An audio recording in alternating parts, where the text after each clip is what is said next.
Besser später als nie, ein frohes neues 2026. Willkommen zum Update-Video und ich erzähle dir, woran wir gerade arbeiten. Punkt 1, Drover Mobile, Punkt 2, Topaz und dann, was wir 2026 bereithalten für Just2D.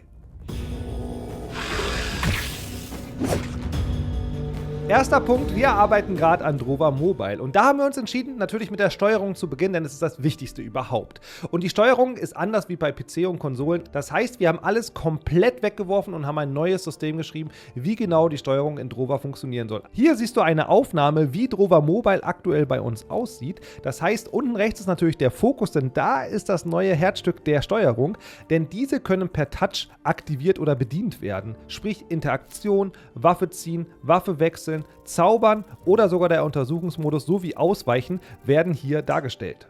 Wenn ich meine Waffe ziehe, dann wechsle ich natürlich in den Angriffsmodus. Sprich, jetzt kann ich nicht mehr die Interaktionstaste drücken, sondern ich greife halt an.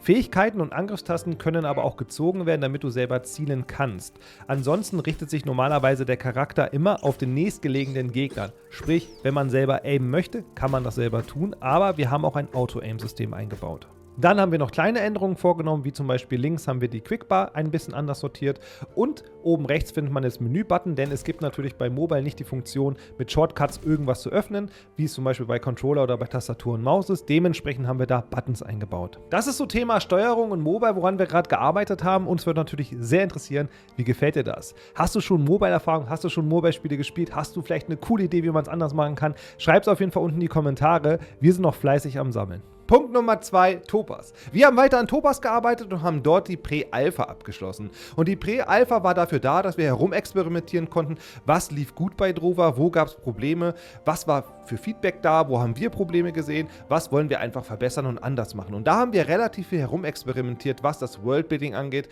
aber auch was das Combat angeht. Denn das Combat-System ist natürlich einer der wichtigsten Systeme, die wir in Drover hatten und auch bei Topaz haben werden. Denn Combat ist einfach die Essenz, wenn wir haben ein actionbasiertes Spiel.